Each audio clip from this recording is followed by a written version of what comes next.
Your first step is to cut the onion into dice-sized pieces using the bridge hold, and to puree your garlic in the garlic crusher.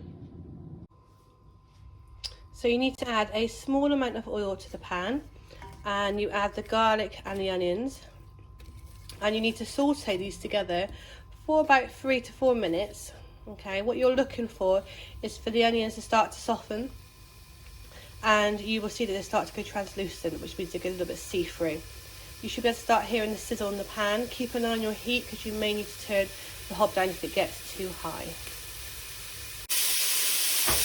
Okay, next stage is to add your spices. Remember, if you don't want to add all the individual spices, you can add a curry blend. And what you want to do is you want to ensure that all of the onions coat with the spices in the pan. And you do that just for a minute or two, and what that achieves is brings out the flavour of the spices even more by giving them a little heat. Okay, you don't want to do it for too long, otherwise it will burn. So I've now got in my saucepan my tomatoes and my yoghurt. I'm now going to add in half a tin of water.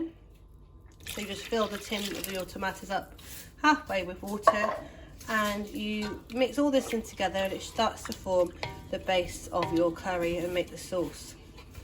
Now the next step you need to do is to add in your chicken.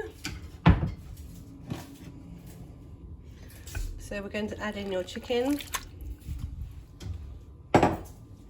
and you stir this all around, and what you need to ensure now is that the chicken's fully coated in the sauce, but you bring the heat up to a boil. So you turn the heat up high on your hob, and you allow it to boil. And when we say boil, we are looking for lots of bubbles.